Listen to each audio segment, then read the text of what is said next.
Olá pessoal, mais um vídeo e hoje vamos ver a termodinâmica, que propriamente é troca de calor e transição de fase. Então primeiramente vamos ver a chamada lei zero da termodinâmica. Então vamos imaginar primeiramente, tá? Três corpos, corpo A, corpo B e o corpo C. De modo que o corpo A está em contato térmico com o corpo C, assim como o corpo B está em contato térmico com o corpo C. Então nessa situação, ela afirma que se o corpo A está em equilíbrio térmico com o corpo C, tá?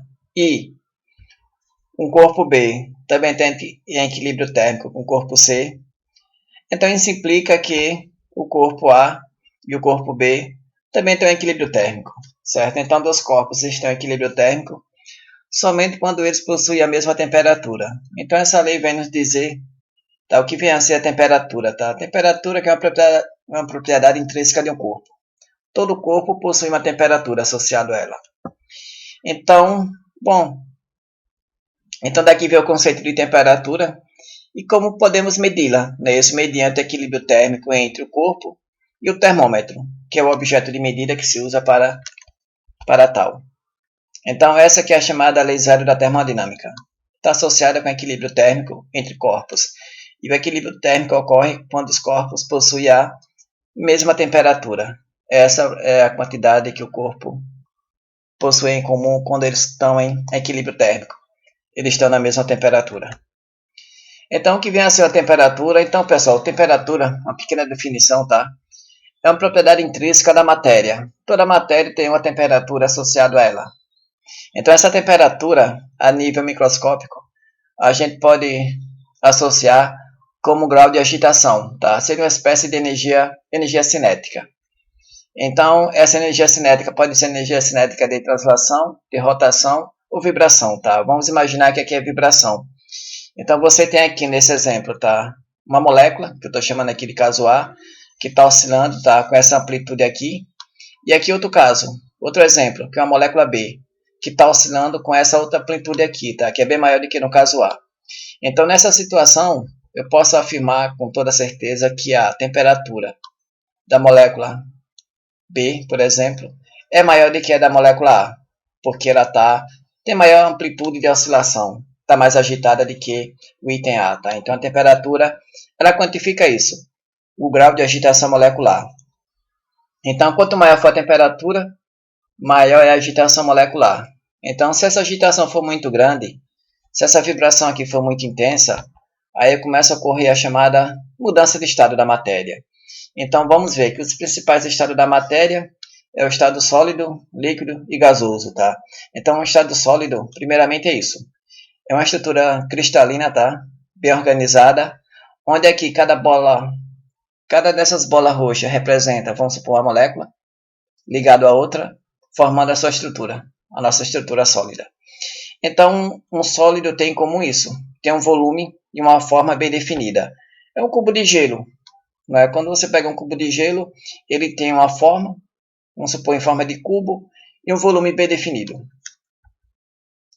Então, mas quando eu saio do estado sólido, vou para o estado líquido, vou para o estado gasoso, uma coisa que sempre se mantém constante, que vamos ver, é a massa, tá? A massa sempre é invariante. Então, pessoal, o que quantifica essa mudança do estado da matéria é a temperatura aqui, tá? Como vocês podem ver a temperatura. Se a temperatura é baixa, a agitação é pequena e dá margem a matéria se condensar, tá? E formar a estrutura sólida.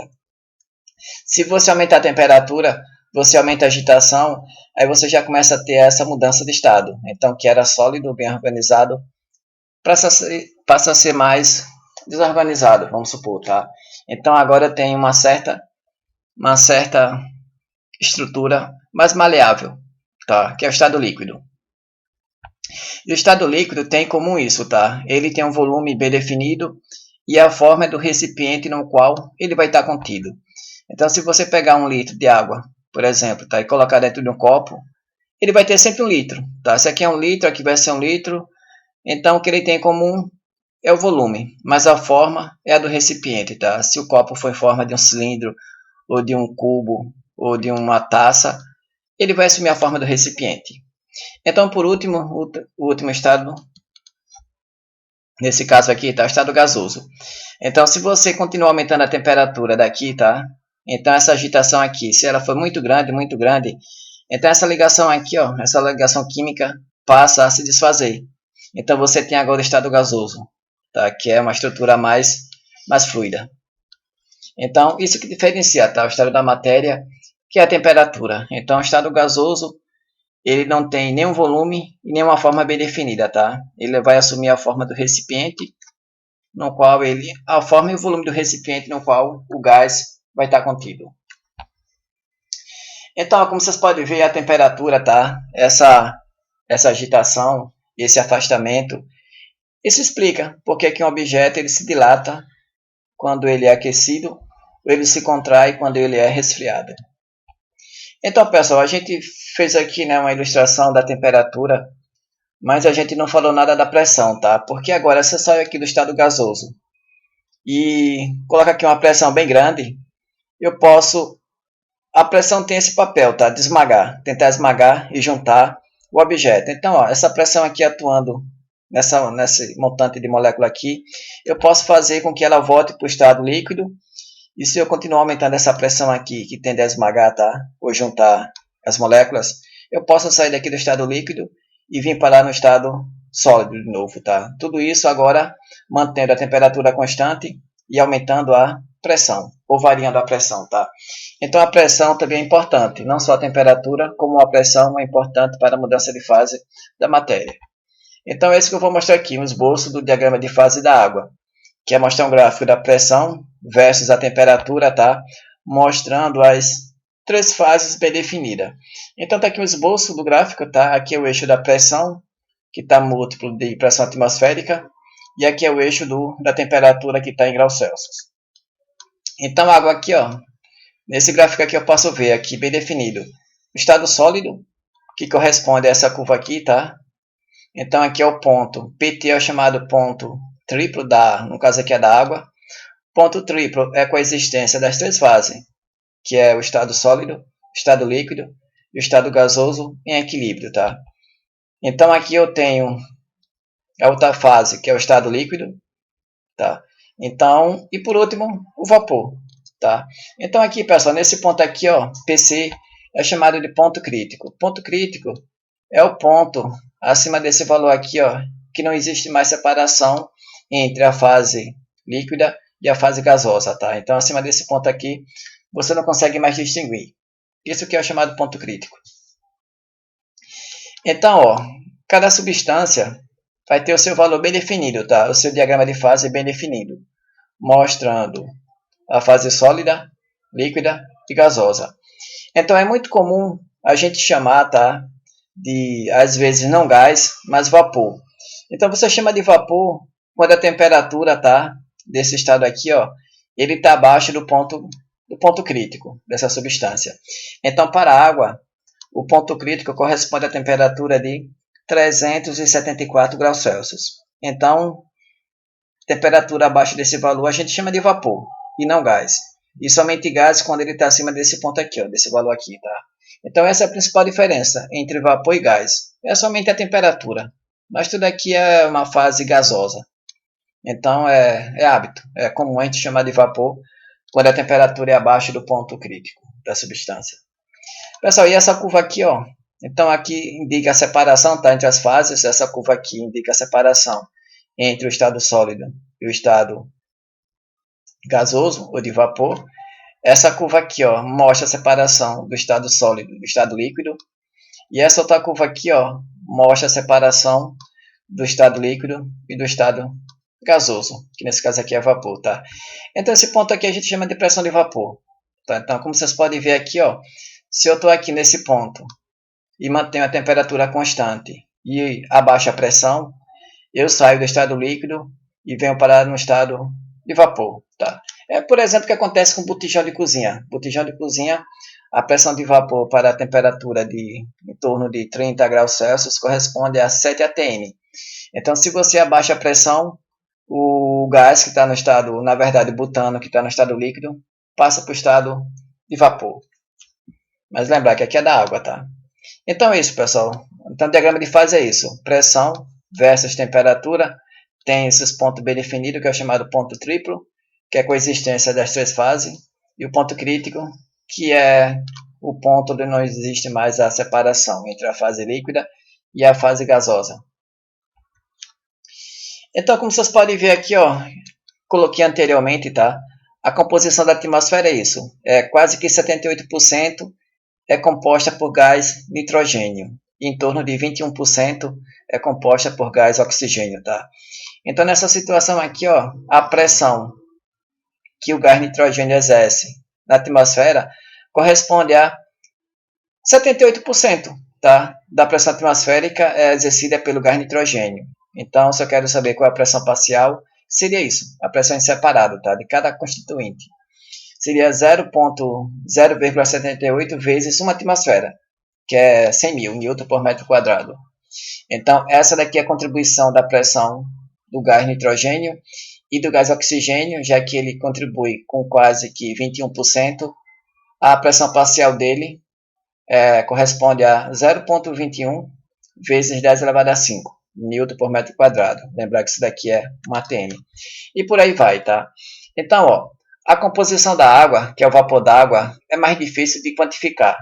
Ela fica em torno, porque ela é bem variável, fica em torno de 0 a 4%. Isso porque o vapor d'água na atmosfera, ele condensa, precipita e cai em forma de chuva.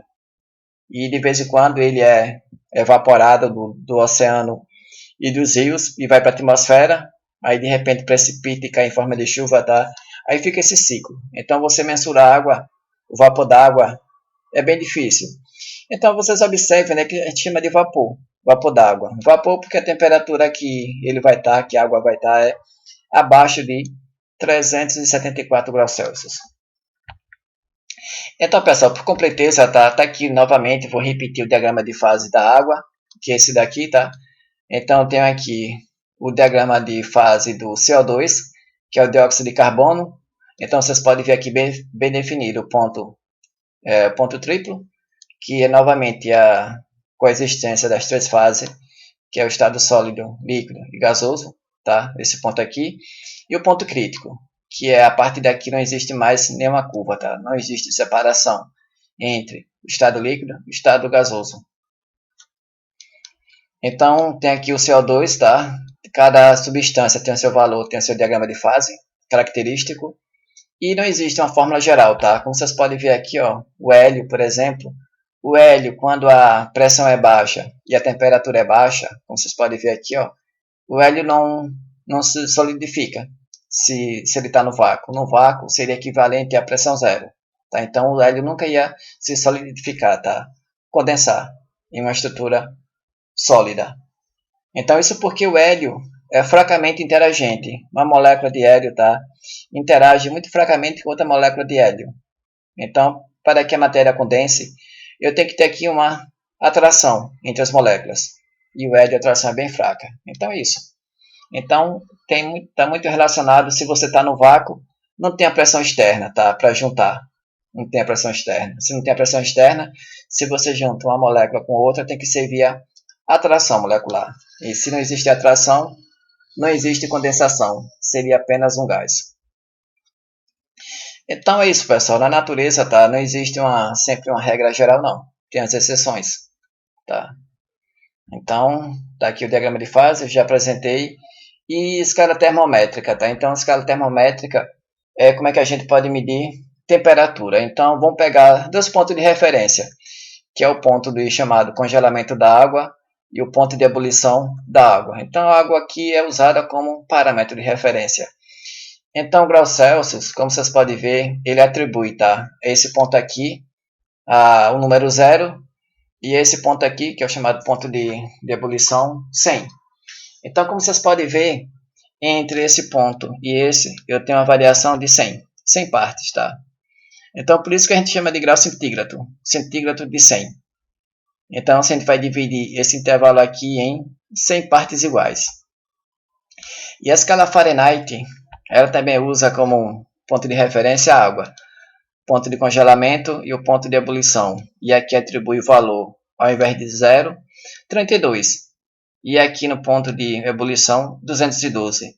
Então, como vocês podem ver, eu tenho aqui uma variação de 212 menos 32 dá 180, tá? Então, essa aqui é a escala Fahrenheit. Então, pessoal, como é que a gente poderia calibrar um termômetro para medir temperatura? Então, seria o seguinte. Eu montar aqui uma substância qualquer, geralmente é usado mercúrio, tá? Mercúrio. Então, você coloca o mercúrio dentro de um bulbo aqui, ó. É um recipiente, de modo que quando ele é aquecido, ele se expande. Ele se expande, essa altura aqui, ó, vamos supor que aqui é um cano, tá? Ou aqui, como vocês podem ver, ele sobe. Quando ele se expande mais nessa direção aqui do que na lateral. Então, ele aumenta de altura. E essa altura aqui vai revelar para a gente a temperatura atual, tá? Calibrando ele. Então, aqui, ó, eu posso assumir que esse ponto aqui, se eu coloquei na água, em congelada, vale 0. Aí, coloca aqui o ponto 0. E, então, o outro ponto seria o ponto 100, tá? Então, qualquer escala aqui, a graduação seria divisão em partes iguais. 0, 10, 20, 30 e assim por diante. Então, é dessa forma que a gente calibra um termômetro, tá? Então, é muito usado o mercúrio por ter um alto coeficiente de dilatação volumétrico, ou linear. Mercúrio é usado por isso. Então, é bom material que se dilata muito rapidamente, para que ele suba, tá? Essa altura aqui suba muito. Então, tá aqui, pessoal, como é que a gente poderia, então, fazer a relação entre a temperatura na escala Fahrenheit e a temperatura na escala Celsius, tá? Então, tem aqui a equação de uma reta, tá? Porque a relação é linear entre a escala Fahrenheit e Celsius. Então, montar aqui a equação de uma reta. E a gente descobrir quanto é que vale a constante A e a constante B. Dado dois pontos, que é esse ponto aqui, ó, que eu vou pegar. Eu tenho aqui dois pontos, que é esse e esse.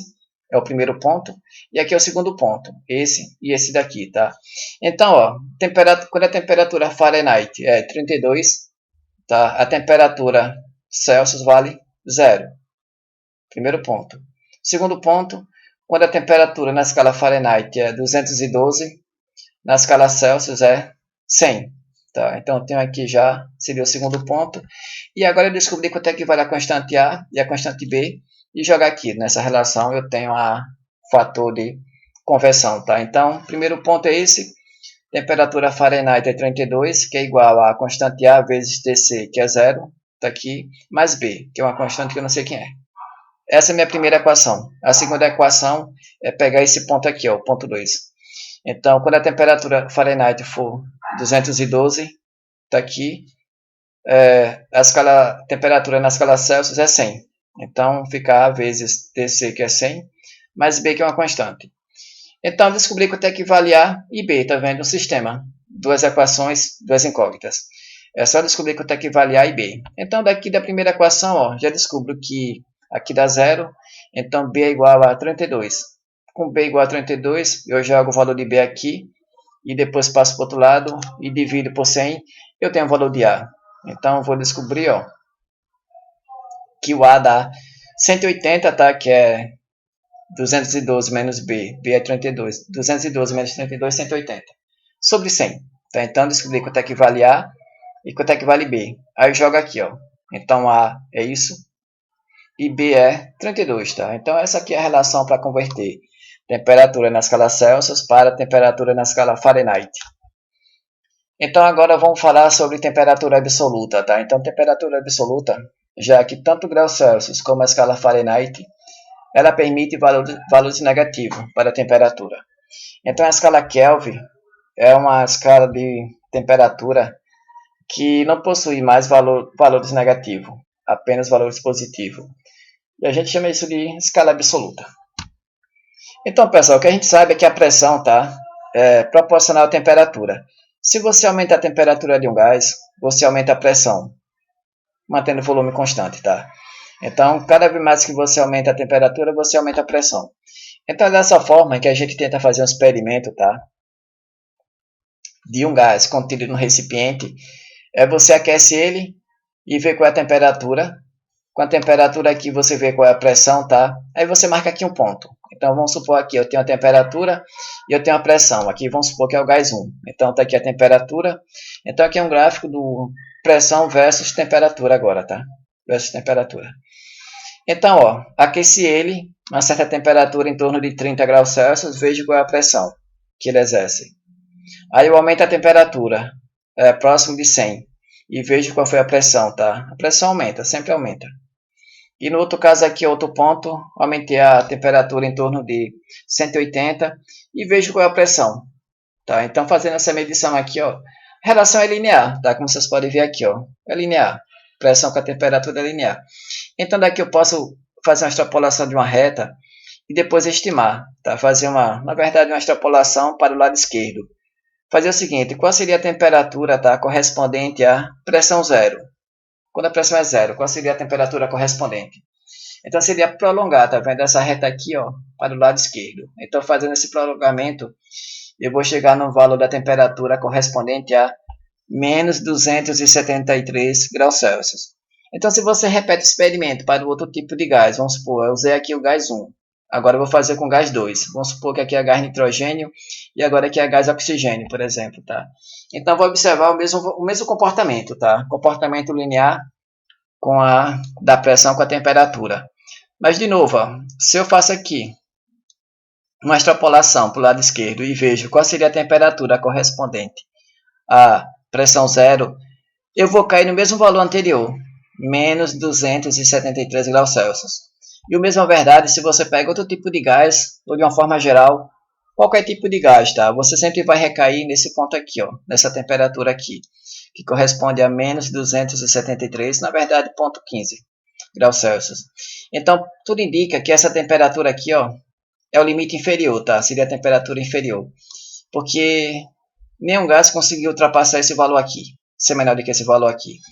Então parece que essa temperatura aqui no universo é a menor de todas. Então, com isso, a gente define esse ponto aqui, ó, como sendo zero, tá? Na escala Kelvin. Então, vou definir aqui como sendo zero, como vocês podem ver aqui. E esse ponto aqui, onde a temperatura é zero na escala Celsius, vamos chamar de 273, tá? Então, com isso, essa que seria a nossa escala Kelvin, que é a escala de temperatura absoluta.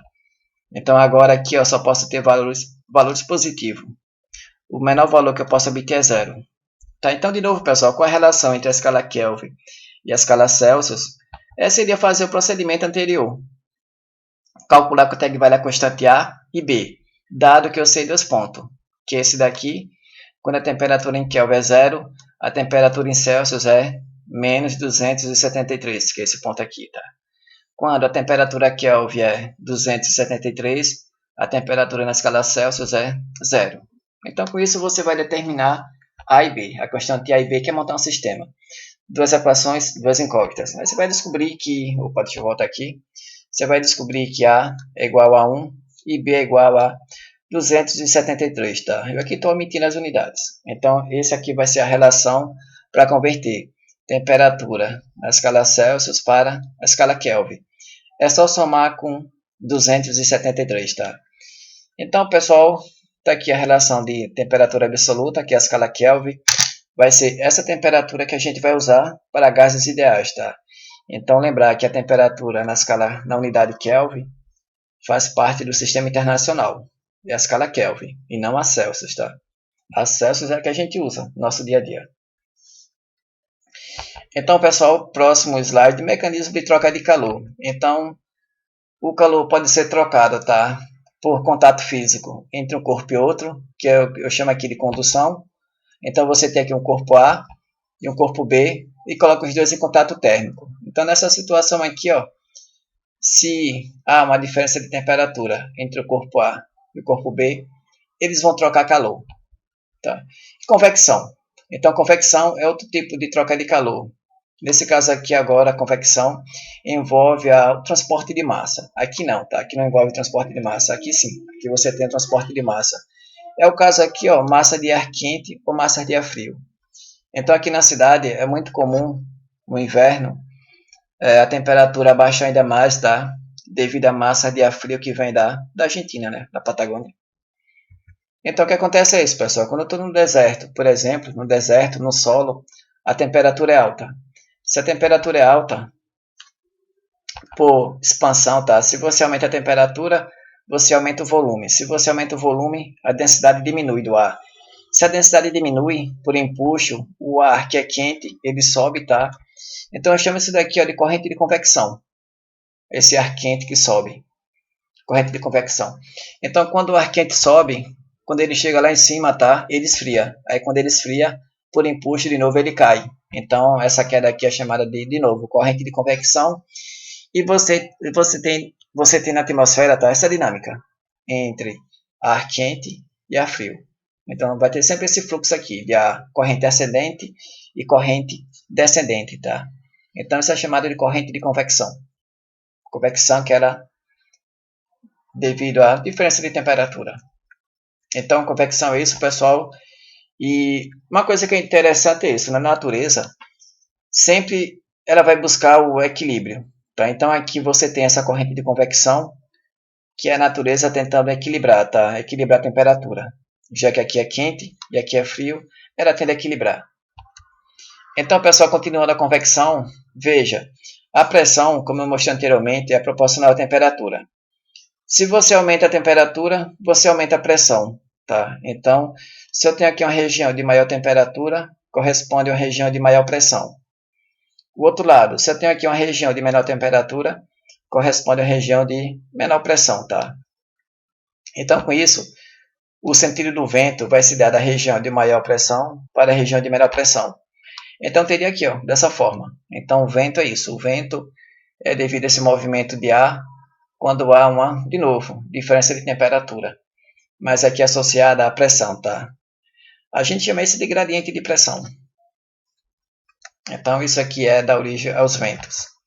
Então, de novo, ó, você tem sempre isso, do quente para o frio, é a natureza tentando entrar em equilíbrio térmico.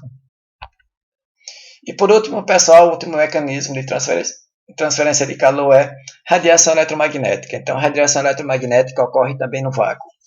Então, anteriormente, tudo que eu falei, condução e convecção, ele é devido ao transporte de matéria, ou está relacionado com a matéria, tá? Então, aqui, esse calor, ele ocorre também no vácuo. Essa energia, né, que é transportada, ocorre no vácuo. Então, essa energia se dá por chamada emissão de radiação eletromagnética, que é onda eletromagnética mesmo. Então, devido a uma temperatura superficial de um corpo. Qualquer corpo que esteja na temperatura diferente de 0 Kelvin, ele emite radiação. Tá? Ele emite radiação. Se ele emite, ele perde calor ou ele perde energia por radiação eletromagnética. Então, o Sol é isso. Se você pegar um ferro, um pedaço de ferro, tipo uma resistência, e quando você liga ela, você vai ver que ela vai ficar incandescente. Tá? Ela fica incandescente, então ela aqui está emitindo radiação eletromagnética. Na verdade, mesmo ela na temperatura ambiente, ela está emitindo radiação eletromagnética, tá? É o caso de uma cadeira, por exemplo. Se você colocar a cadeira no escuro, você não consegue vê-la. Isso porque, na verdade, a cadeira ela emite radiação para temperatura baixa na faixa do infravermelho. E o ser humano não enxerga no infravermelho. Agora, se você pegar um metal e aquecer ele, você vai ver que mesmo no escuro, você consegue ver ele brilhando, tá? Se ele estiver incandescente. Isso porque você aumentou a temperatura. Se você aumentar a temperatura, aí ele passa a brilhar no chamada região do vermelho. Então, definição, pessoal, e tipo de sistema, tá? Então, o que a gente vai ver aqui. Então, o que é um sistema? Um sistema formado pelo... Normalmente é isso, o sistema é formado por bloco, vamos supor. Bloco ou um gás. Tá? Então, o tipo de sistema pode ser, definido agora, pode ser sistema aberto, onde o sistema pode trocar matéria e energia com a vizinhança. Então, aqui é um sistema muito difícil de lidar, tá? Sistema aberto. Já que tudo pode ser variado. A massa e a energia podem variar. O segundo tipo de sistema é o chamado sistema fechado. Então, nesse caso aqui, ó, o sistema pode trocar apenas energia com a vizinhança. E não mais matéria, certo? Apenas energia. E essa energia pode ser energia térmica ou energia mecânica. Energia térmica é associada com calor e energia mecânica é trabalho mecânico. E o último tipo de sistema é o sistema isolado. Tá? Sistema isolado, como o nome já diz, ele não troca nem matéria e nem energia com a vizinhança. Então vai ser esse tipo de sistema que a gente vai usar agora, tá? Para estudar bloco em contato térmico um com o outro. E sistema fechado vai ser com gases ideais. Então, por exemplo, eu tenho aqui um sistema, um corpo A, que tem uma temperatura de 40 graus Celsius. Eu coloco esse corpo aqui em contato térmico com o bloco B, que está na temperatura de 20 graus Celsius. Tá? Então, nessa situação aqui, ó, o bloco A ele vai ceder calor para o bloco B. Tá? Então, aqui eu coloquei em contato térmico, eles vão trocar calor. E se eu quero que eles troquem calor apenas entre eles, eu devo colocar ele dentro de uma garrafa, tá? Que eu vou chamar de garrafa, vamos supor, garrafa térmica. Mas aqui, olha, nesse caso, o bloco A e o bloco B é o nosso sistema, certo? É o nosso sistema. Que eu vou dizer que ele está isolado. Então, se ele está isolado, ele não troca nem matéria nem energia com a vizinhança. Então, para tal, eu devo assumir que eu vou isolar ele, propriamente isolar, tá? Do meio externo. É colocar, vamos supor, dentro de uma garrafa térmica. Então, essa garrafa térmica é chamada de vizinhança. Então, agora, eu posso garantir que o bloco A troca energia apenas com o bloco B e vice-versa. E com ninguém mais, tá? Então, essa garrafa térmica isola o corpo A e B, tá? Do meio externo. Então, pessoal, o nosso sistema, tá? Que é formado pelo bloco A e o bloco B. Se eu pego o sistema, somo com a vizinhança, que é daqui do meio externo, tá? Para do meio externo em diante, é o universo total. Então, o universo é isso. É formado pelo sistema, mais a vizinhança. Essa soma aqui é o universo. Só voltar aqui preocupado nessa parte inicial de trabalhar com o sistema, tá? Que é o bloco A e bloco B. Lembrar que ele vai estar isolado. Isolado é isso. É dentro da garrafa térmica, vamos supor. Então, um sistema formado por gases ideais. Então, ó, lá na frente, quando a gente for ver gases ideais, tá? Um gás, ele vai ser um sistema, nesse caso aqui, fechado. Porque eu vou permitir que ele troque energia. Energia térmica e energia mecânica. E ele vai ser... Então, vai ser um sistema fechado. Então, só um momento.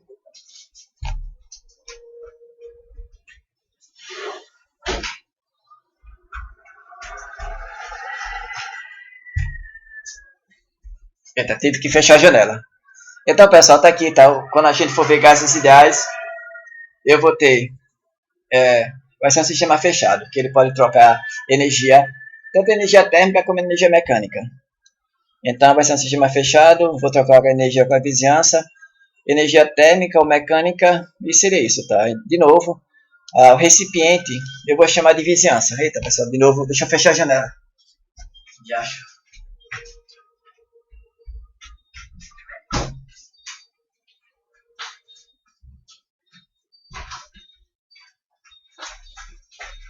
Que vento. Então é isso. Energia mecânica é trabalho mecânico. É você colocar aqui tipo um êmbolo, uma prensa, que você pode apertar ou você pode puxar, tá? Essa tampa aqui. Se você apertar, você comprime o gás. Se você puxar para cima, você permite que o gás se expanda. Então isso que é trabalho mecânico. E energia térmica é você colocar ele no fogão ou colocar na geladeira, tá? Isso seria a troca de energia térmica. Então, vamos lá agora ver propriamente troca de calor mediante variação de temperatura. Então, todo o calor que é trocado, adicionado ou removido, o sistema vai usar para variar a sua temperatura, ou aumentar ou diminuir.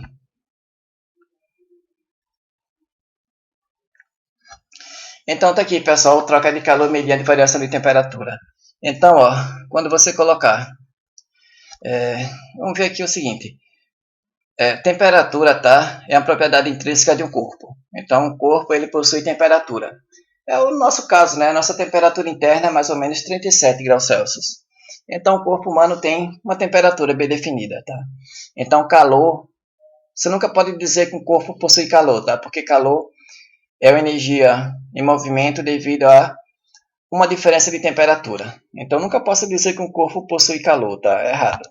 Um corpo possui temperatura. Calor é energia trocada, devido a uma diferença de temperatura entre dois corpos.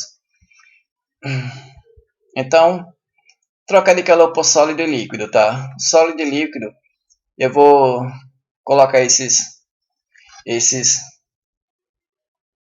essas palavras aqui para porque a troca de calor ela vai ocorrer a volume constante, então o volume não pode variar, tá? Então, por enquanto é isso. Então, o sólido, quando ele troca calor, não varia de volume, certo? Assim como o líquido. Então, a gente despreza, tá? A parte da expansão térmica ou contração térmica, que é muito pequena. A gente despreza isso. Então, pessoal, sempre haverá uma troca de calor entre o sistema também e a vizinhança, que seria um caso geral. Se houver uma diferença de temperatura entre eles. Você colocar um bloco, né, pegar um copo d'água gelada e deixar agora mesmo, que está um calor, deixar sobre a mesa. Você vai ver que a água vai aquecer e vai chegar na temperatura do ambiente, que é a vizinhança. Então a água trocou calor com a vizinhança. Então ela vai trocar calor até atingir o equilíbrio térmico. Então, pessoal, esse calor trocado, tá? Ele vai depender da diferença de temperatura. Então, que basicamente é isso. Ó. A expressão para a troca de calor, ela é proporcional à diferença de temperatura. E essa constante de proporcionalidade a gente chama de Czão, tá? Onde Czão é chamada de capacidade térmica. Então, Q é o calor trocado, que ele pode ser em caloria ou joule. C é a capacidade térmica do corpo, que varia de cada material. Então, se é ouro, prata, cobre, madeira, bronze, granito, ele tem um C bem definido. Mas ele tem um inconveniente, tá? Da capacidade térmica depender da massa. Então, se você tem 1 kg de ouro ou 10 kg de ouro, ele vai ter um C diferente. Tá? Então, depende da massa. E ΔT é a variação de temperatura. Tá? Então, a variação de temperatura é a temperatura final menos a temperatura inicial, que pode ser em graus Celsius ou Kelvin. Porque uma variação de temperatura na escala Celsius corresponde à mesma variação de temperatura na escala Kelvin. Então, pessoal, o sinal do sistema, o sinal de Q, do calor trocado, depende da variação de temperatura. Então, se Q é positivo, você adicionou calor. Se você adicionar calor, ΔT é positivo, aí você vai descobrir que o corpo esquenta, porque a temperatura final vai ser maior do que a inicial, tá? E quando o sinal é negativo, do calor trocado, quer dizer que você removeu calor. Se você remover calor de um corpo, ele esfria, porque aqui vai ser ΔT, vai ser negativo. Czão é sempre positivo, tá? Então a expressão é essa daqui é um caso geral, mas o que a gente faz é eliminar essa dependência da capacidade térmica com a massa, tá? Então por isso a gente define o calor específico. Então o calor específico nada mais é do que a capacidade térmica dividida pela massa do corpo, tá? Então eu chamo essa razão aqui de calor específico. Então eu pego Czão, divido pela massa e chamo isso de calor específico. Então Czão passa a ser calor específico vezes a massa e eu volto naquela equação da troca de calor, que é Czão, pronto, fica assim, né? Onde Czão aqui, ó, é massa vezes C, tá? Só troquei a ordem. Então a expressão que eu vou usar é essa, que é igual a mc ΔT, onde a unidade de calor pode ser caloria ou joule. Depois eu vou falar uma pequena relação entre caloria e joule, tá? Tudo é energia, mas é muito comum a gente chamar de energia térmica de caloria e energia mecânica de joule. Mas no sistema internacional eu devo usar a unidade de energia, o joule, que é o joule. Então calor trocado é isso, tá? Então de novo, coloquei só para a gente lembrar do sinal. Se o sinal for positivo, a temperatura aumenta. Se o sinal for negativo, é porque a temperatura diminuiu. A temperatura final é menor do que a inicial. Então, a M aqui é a massa do corpo, da substância, vamos supor. Normalmente ela vai aparecer em grama, tá? Você vai usar em grama, porque o calor específico vai ser dado em grama. E, na verdade, aqui, ó, o calor específico, a unidade dele é energia dividido por massa, unidade de massa, e unidade de temperatura. Então, a caloria por grama por grau Celsius. Então, se aparecer aqui, ó, grama, tá? Embaixo, a massa aqui você deve usar em grama. Então, se ela aparecer em quilo, converta para grama. Esse é isso, e ΔT é a variação de temperatura, que é a temperatura final menos a temperatura inicial, tá? Então, essa variação pode aparecer em graus Celsius ou Kelvin. E a lembrar que uma variação de temperatura na escala Celsius corresponde à mesma variação de temperatura na escala Kelvin, tá? Então, aqui eu nem preciso converter, se for o caso. A variação de temperatura é a mesma. Então, pessoal, está aqui uma tabela do calor específico, tá? De várias substâncias. Aqui eu coloquei na ordem nessa ordem aqui decrescente, do maior para o menor. Então aqui eu tenho o calor específico da água, água doce, água do mar, do etanol, do gelo, a temperatura de menos de 10 graus Celsius, porque o calor específico, na verdade, para ser mais preciso, tá? Ele depende da temperatura. Então é porque a gente assume que ele é constante, tá? Porque a variação dele é bem pequena. Mas o calor específico depende sim da temperatura. Então vamos assumir que ele é constante. Não depende da temperatura. Então o calor específico do gelo, a temperatura de menos 10 graus Celsius, vale 0,55. Enquanto que da água, no estado líquido, é 1 caloria por grama por grau Celsius, tá? Então aqui eu tenho do gelo, da madeira, do alumínio, do vidro, granito e assim por diante. Então quando eu precisar, eu posso consultar essa tabela aqui, tá? E se não tiver na tabela, eu posso pegar no livro, calor específico de alguma substância. Então pessoal, calor específico que eu coloquei e falei anteriormente, e também tem o calor específico molar, que ao invés de você dividir, tá, a capacidade térmica pela massa, aqui é você dividir a capacidade térmica pelo número de mol, que a gente vai ver lá em gases ideais, tá? Então, vou chamar de calor específico CV, para indicar que é volume constante. Então, CV vai ser a capacidade térmica pelo número de mol, e com essa expressão aqui, capacidade térmica então é igual a número de mol vezes o calor específico molar a volume constante. Aí jogo de novo, tá? Esse Czão aqui na expressão anterior, que seria aqui, né, Czão, é isso, tá? Então ficaria com essa expressão que envolve calor específico molar, volume constante. Então volume constante para não permitir que o volume varie, tá? Porque se o volume variar, eu deveria usar outra expressão para troca de calor. Então é muito usado como usar essa expressão aqui, ó, para gases ideais. Então eu posso usar isso daqui desde que o volume seja mantido constante. Eu tenho o calor trocado do gás com a vizinhança. Então pessoal, o calor específico, voltando para cá, tá? Ou capacidade térmica, ela é uma espécie de inércia térmica, porque quanto maior for o calor específico de uma substância, mais difícil é variar a sua temperatura. Então veja, dessa equação aqui, ó, se você isola aqui é ΔT, tá aqui ΔT isolado, é Qzão, que é o calor trocado, dividido por MC. Veja, se o calor específico é muito grande, vamos supor infinito, que é um número bem grande, maior que você possa imaginar, se isso daqui é muito grande, ó, essa razão aqui é a menor de todas. E o valor menor possível que eu posso obter é quando é zero, tá? Então indica que se o calor específico é muito grande, ΔT é zero. Se ΔT é zero é porque a temperatura final é igual à temperatura inicial. Ou seja, o corpo não varia de temperatura. Se o calor específico for muito grande, o calor específico é a resistência que o corpo tem de... É uma resistência que o corpo tem de resistir a variar a sua temperatura, tá? Ou para mais ou para menos. Ele resiste a esquentar, assim como ele resiste a esfriar, tá?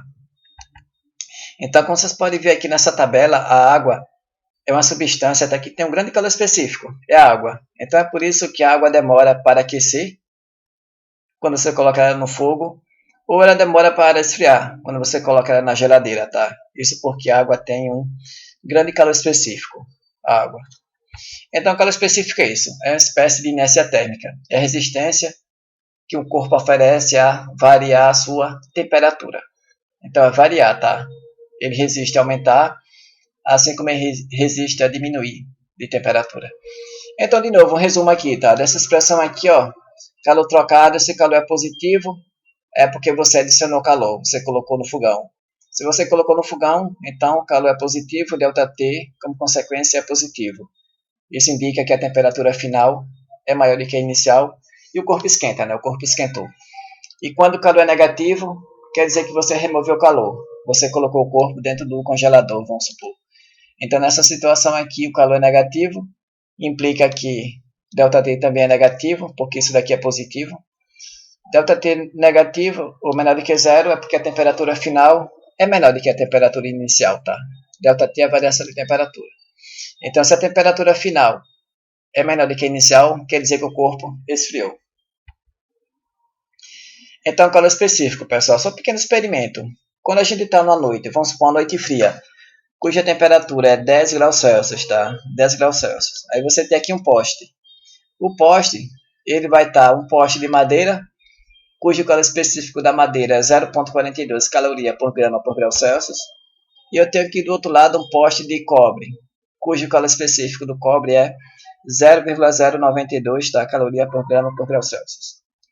Então, se você está num ambiente, tá, se o poste e a madeira está no ambiente externo, na noite fria, que está a temperatura de 10 graus Celsius, todo mundo aqui está na mesma temperatura, 10, tá? E a madeira está 10 e o cobre está 10. Mas, no entanto, se você tocar, tá, com a sua mão, cuja temperatura é mais ou menos externa, 35 graus Celsius, se você tocar na madeira ou se você tocar no cobre, você vai ter a percepção, tá, que o cobre ele está mais frio do que a madeira, tá? Mas isso é apenas uma percepção, porque a temperatura de ambos é 10 graus Celsius, é a mesma do ambiente, vamos supor que é 10. Então a gente tem essa percepção, tá, do cobre estar mais frio, isso porque o cobre ele resiste menos a variar de temperatura. Então, ao você tocar com sua mão, o cobre, ele rapidamente rouba calor da sua mão e esquenta. Então, se ele esquenta, é porque você cedeu o calor da sua mão, tá? Então, se a sua mão perde calor, ela ligeiramente esfria. Por isso que a sensação de frio, ao tocar no objeto que tem um baixo calor específico, porque rapidamente ele esquenta. Ele esquenta do calor que ele recebeu da sua mão, tem uma temperatura mais alta. Então, ele ganha calor, esquenta, a sua mão perde calor, ligeiramente esfria, aqui nessa região. Então, pessoal, a equivalência é entre caloria e joule, tá? Então, para a gente ver qual seria a equivalência, porque é muito usado, relação de conversão, tá? Entre caloria e joule, eu vou falar agora. Mas era muito comum se usar a caloria como unidade de energia térmica e o joule como energia mecânica. Então, o experimento que foi bolado, tá? Era esse daqui, pelo próprio Joule. É você montar um experimento contendo aqui um baú, recipiente contendo água, tá? Então aqui é um baú, na verdade esse baú é água, é um recipiente, tá? Que contém água aqui no interior. E aqui tem um eixo, esse eixo aqui, ó, ele tá ligado a algumas pá, que parece pá de ventilador, vamos supor. Então aqui é um eixo que pode girar, rotacionar. E aqui eu acoplo a esse eixo, ó, a dois blocos, tá? Pendurado aqui, 2 blocos de massa M, do lado direito e do lado esquerdo. Aí que você vai fazer aqui uma rodana, tá? Uma polia que pode girar. O que você vai fazer é soltar esses 2 blocos aqui, ó, desse lado direito e do lado esquerdo. Quando você soltar ele, a força-peso vai realizar um trabalho, tá? Positivo, porque o bloco vai descer. Então, o trabalho realizado pela força-peso, ele vai fazer com que, à medida que ele desce, isso daqui gire, tá? Esse eixo aqui gire. Esse eixo, ao girar, essa pá aqui, ela vai, por atrito, vai aquecer ligeiramente a água. Então, você mede, tá? Durante a queda, quando ele chegar aqui embaixo, qual foi a variação de temperatura da água dentro do recipiente. Com a variação de temperatura da água, você mede o calor que foi adicionado à água, tá? Então, o que acontece é isso. Então, as massas são soltas, tá? De uma altura H, daqui para cá, e a força-peso realiza um trabalho mecânico até o solo. Então, o trabalho mecânico realizado pela força-peso é força vezes deslocamento, tá? Para baixo, que vale desse ponto inicial até o ponto final, positivo, né? mgh. Então, durante a queda das massas, esse motor aqui, rotor aqui gira, esse girar por atrito aquece aqui a água no interior, dentro do recipiente. Quando você medir, tá, a variação de temperatura da água, com o termômetro, vamos supor. Então, você tem um calor que foi adicionado à água, tá? Então, aqui vale massa da água, vezes o calor específico da água e ΔT, que você mediu. Então, ó, se você assume com correções, tá, que o trabalho mecânico, todo ele foi convertido em energia térmica, aí você pode ter a relação entre Joule, que é isso daqui, e caloria, tá? Então, aqui é a relação, a equivalência, tá? A relação, ou a equivalência entre energia térmica, que é a caloria, e mecânica, que é o Joule, é isso daqui. Uma caloria equivalente a aproximadamente 4,19 Joule. Então, quando eu precisar converter caloria para Joule, eu vou usar essa relação aqui. Algumas aplicações, pessoal. Então, vamos lá. eu tenho aqui dois blocos, certo? Exemplo de troca de calor mediante variação de temperatura. Então, eu tenho aqui dois blocos, bloco A e bloco B, que estão inicialmente a temperatura de 40, tá? Graus Celsius, o bloco A, e o bloco B está na temperatura de 20. Em seguida, você vai colocar os dois em contato térmico com o outro. E a pergunta é, quanto é que vale a temperatura de equilíbrio entre esses blocos? Tá? Então, essa aqui é a situação. Tem aqui o bloco A, que está na temperatura de 40 graus Celsius. Esse bloco A tem massa de 2 kg e o calor específico dele é 0,6 caloria por grama por grau Celsius. Então veja, aqui grama apareceu embaixo, aqui eu vou precisar converter para grama, que fica melhor para mim. Tá? E o bloco B? Tá, o bloco B que está na temperatura de 20 graus Celsius, a massa do bloco B é 1 kg, que eu coloquei aqui na figura, não coloquei aqui no enunciado, tá aqui. E o calor específico do bloco B é 0,5 caloria por grama por grau Celsius. Essa que é a situação. Então, quando eu coloquei ele em contato térmico um com o outro, que vai acontecer isso? O bloco A vai ceder calor para o bloco B. O bloco A vai perder calor e o bloco B vai ganhar esse calor perdido do bloco A. Então, o que ganha é igual ao que o outro perde. Então, eu vou ter esse fluxo de calor. Então, o calor é isso. Calor é esse fluxo de energia, tá? Devido a essa diferença de temperatura. Isso que é calor. Então, tá aqui, pessoal, vendo aqui a situação, eu tenho um desbalanço de temperatura. Aqui está 40 e aqui está 20 graus. Então, o universo ele tende a fazer isso, equilibrar a balança, tá? Então, vamos chamar nosso sistema de novo aqui, ó, de sistema isolado, tá? De modo que o sistema não vai trocar nem matéria nem energia com a vizinhança. Então, meu sistema é formado pelo bloco A e o bloco B. Então, o bloco A só troca calor com o bloco B e vice-versa, e com ninguém mais. Então, o calor vai fluir do corpo A para o corpo B até o equilíbrio térmico ser atingido, que corresponde à mesma temperatura, tá? Então, o calor que o corpo A perde, já vi aqui, já que ele tem uma temperatura maior, é igual ao que o corpo B ganha. Então, a expressão é essa, pessoal. A soma total, tá, da troca de calor do corpo A com o corpo B, essa soma deve ser igual a zero. Porque aqui eu já vi que isso daqui vai ser negativo, isso daqui vai ser positivo. Então, essa soma aqui vai ser zero, tá? Porque o que um ganha, esse daqui vai perder e esse daqui vai ganhar. Então, a expressão geral que eu vou usar é essa, tá? E com isso, calor trocado do corpo A vai ser a massa do bloco, vezes o calor específico do bloco A, vezes a variação de temperatura do bloco A, mais o calor trocado pelo corpo B, tá? Que é isso daqui, a massa do bloco B, calor específico do bloco B e a variação de temperatura do bloco B. Então, agora expandindo essa equação aqui, só colocando ΔT como sendo temperatura final, veja, ΔT aqui é temperatura final menos a inicial. Temperatura final eu vou chamar de temperatura de equilíbrio, tá? E a inicial é TA, que vale 40. E aqui a variação de temperatura do bloco B é, de novo, temperatura final, que eu vou chamar de temperatura de equilíbrio, esse valor aqui é igual a esse, menos a temperatura inicial, que é TB, que vale 20 graus.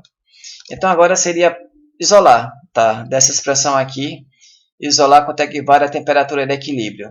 Tá? Então, fica como exercício fazer esse isolamento, isolar a temperatura de equilíbrio. Então, feita essa conta, você vai chegar nesse valor aqui, ó, para a temperatura de equilíbrio. Ela vale MaCa-Ta mais MbCb-Tb, tá? Sobre MaCa mais MbCb. Então, agora é só colocar os números, os valores numéricos, para a massa, calor específico e a temperatura, assim como aqui embaixo, né? Então, pessoal, fazendo a conta, a massa do bloco A, que vale 2 kg, veja que aqui eu vou converter para grama, vou colocar 2.000 gramas, vezes o calor específico do bloco A, que ele vale 0,6, e está aqui, 0,6 caloria por grama por grau Celsius. Então, eu devo usar grama, porque aqui, essa grama aqui vai cancelar com essa, certo? Vai cancelar com essa. Então, por isso que eu devo usar aqui, ó, grama. Se você quer usar quilo, aqui eu deveria converter para quilo também, aqui embaixo. Então, é melhor, mais fácil, você deixar a grama aqui, tá? Cuidado. Então, vezes a temperatura TA, que vale 40 graus Celsius. Aí esse Celsius aqui cancela com esse. E depois eu vou mostrar isso, pessoal, que essa caloria aqui, ó, vai cancelar com essa de baixo, tá? Então, continuando aqui, ó, esse termo aqui é esse, mas agora esse termo aqui, que vale a massa do bloco B, que ela é 1 kg, que eu vou colocar aqui 1000 gramas, calor específico do bloco B, que vale 0,5 caloria daquele, vezes a temperatura inicial do bloco B, né, que vale 20. Então, tá aqui ela, e aqui embaixo fica a massa do bloco A vezes o calor específico do bloco A, assim como é do bloco B, tá? Então, fazendo essa conta, a calculadora tá devagar para não errar. Nesse primeiro termo aqui, ó, vai fornecer para a gente em torno de, na verdade, exatamente 48 mil, tá? 2.000 vezes 0,6 vezes 40 vai dar 48 mil. Aqui, 1.000 vezes 0,5 dá 500, vezes 20 vai dar 10 mil, tá? Então aqui dá 10 mil. Aqui embaixo vai dar 1.200, né, que é 2.000 vezes 0,6, 1.200. E aqui vai dar 500, né? Então, fazendo a conta, veja, cuidado com as unidades, tá? Tá vendo esse caloria aqui, ó, aparece aqui. Eu poderia colocar ele em evidência e cancelar esse caloria aqui, ó, com esse de baixo, porque ele aparece aqui e aparece aqui, tá? Eu ia cancelar caloria. Então, ficou assim, ó. Fazendo a conta agora, vou chegar no valor de 34,1 grau. Então, 34,1 grau vai ser a temperatura de equilíbrio térmico entre o bloco A e o bloco B. Então, já que eles estavam inicialmente a temperatura de 40 e 20, agora eles vão ficar os dois na temperatura de 34, tá?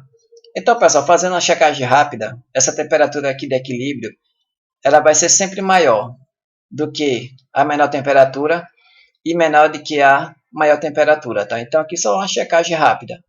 34,1 está maior do que 20, que é a menor temperatura, e ela é menor do que 40, que é a maior temperatura, tá? Então, agora a balança está equilibrada, 34,1 e 34,1. E agora a situação é essa. Antes ele estava na temperatura de 40 e 20, agora ele está na temperatura de 34,1 e 34,1. Então, equilíbrio térmico e o calor que é transferido cessa.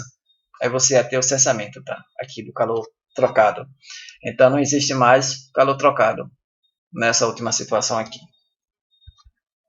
Então, outro exemplo, 3 corpos, A, B e C. De novo, na temperatura de 40 do corpo A, 20 do corpo B e 10 do corpo C, tá? Estão separados inicialmente e você vai colocar ele em contato térmico, um com o outro. E vamos calcular de novo a temperatura de equilíbrio, tá? Então, a temperatura de equilíbrio é você...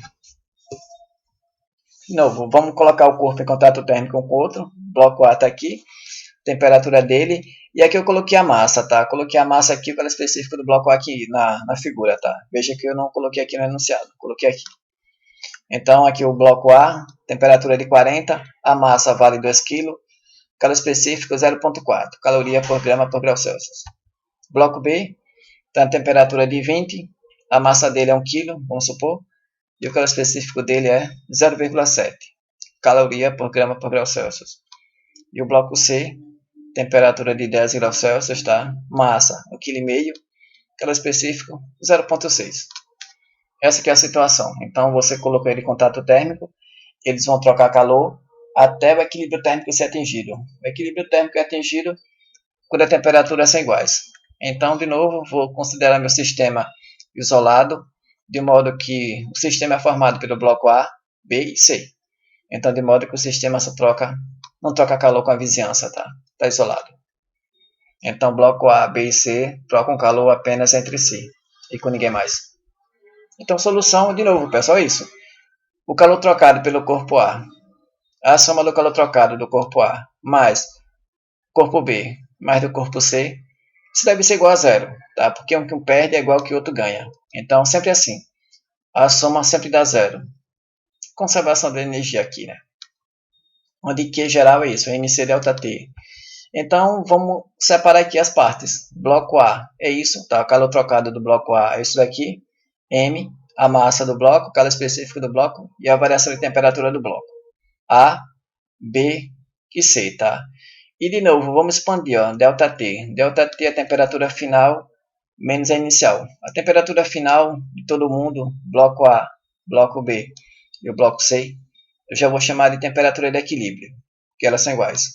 E a inicial é isso, ó, do bloco A é TA, do bloco B é TB, do bloco C é TC, cujo valor são esses aqui, tá? C, B e A. E de novo, um pouquinho de álgebra, isolar quanto equivale a temperatura de equilíbrio, tá? Dessa expressão aqui. Então, você fazendo essa álgebra, isolando quanto equivale a temperatura de equilíbrio, eu vou descobrir isso daqui, ó. Bem parecida com a anterior, só que apareceu aqui mais um termo, tá? Então, sempre isso, sempre é assim. Vai aparecer termo aqui somando. Então, está aqui a temperatura de equilíbrio, e agora seria apenas colocar os números da massa, calor específico, e a temperatura inicial do bloco A, B e C, tá? Então, pessoal, colocando os números, a massa do bloco A vale 2.000, que é 2 kg, que é 2.000 gramas, tá? Calor específico está aqui, ó. É só jogar o número, não vou falar tudo de novo, para ganhar tempo. Então, tenho aqui a soma de, aqui no numerador, 3 termos, que é referente ao bloco A, bloco B e bloco C. Assim como aqui embaixo, eu tenho a soma de 3 termos, tá? Então, eu coloquei aqui em separado, fazendo a conta com a calculadora, tá? Devagar, eu vou obter. Primeiro termo, 2.000 vezes 0,4 vezes 40 deve dar 32.000. Esse segundo termo aqui, ó, 1.000 vezes 0,7 vezes 20, aqui vai dar 14.000, tá? E o terceiro e último termo, 1.500 vezes 0,6 vezes 10. Então, aqui 10 vezes 0,6 dá 6, 6 vezes 1.500 dá 9.000. Então, aqui em cima dá 9.000, aí você vai somar todo mundo, tá? E depois você vai dividir por esse termo aqui, ó, aqui embaixo.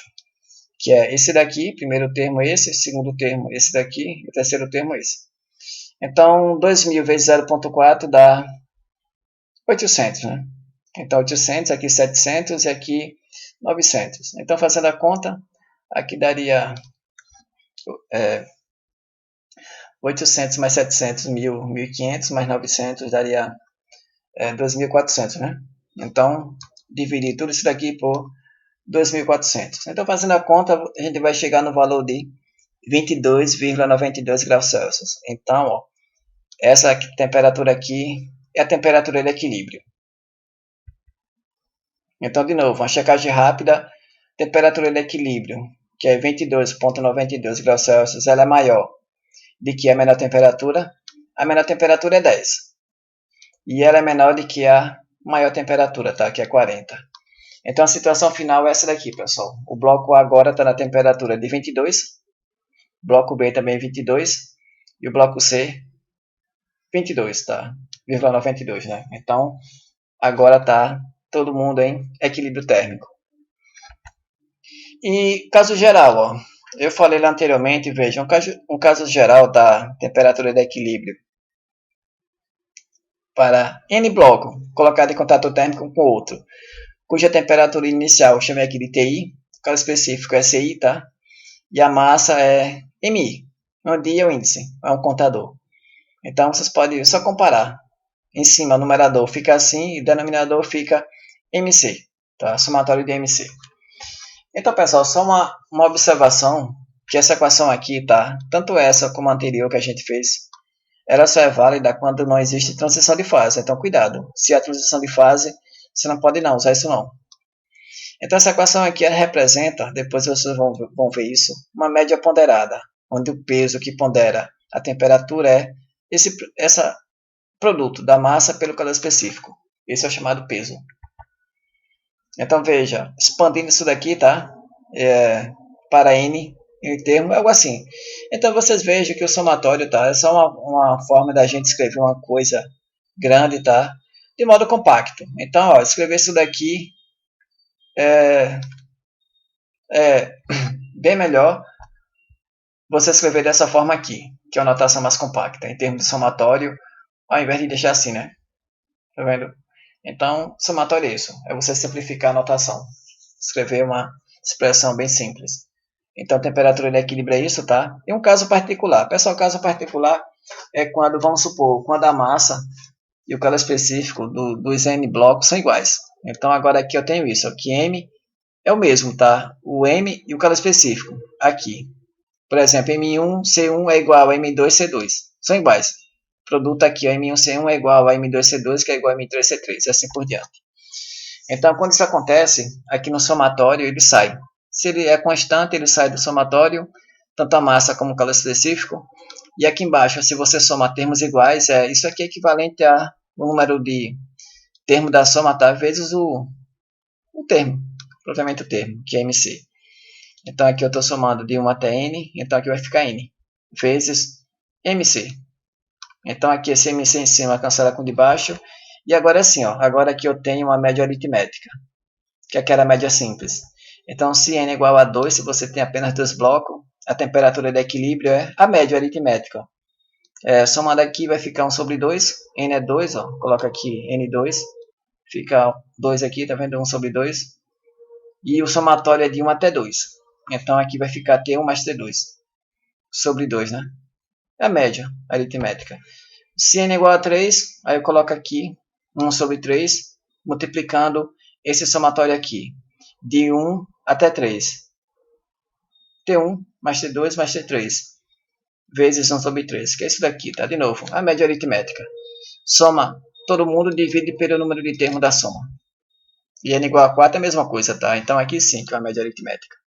Aqui a gente chama de média ponderada.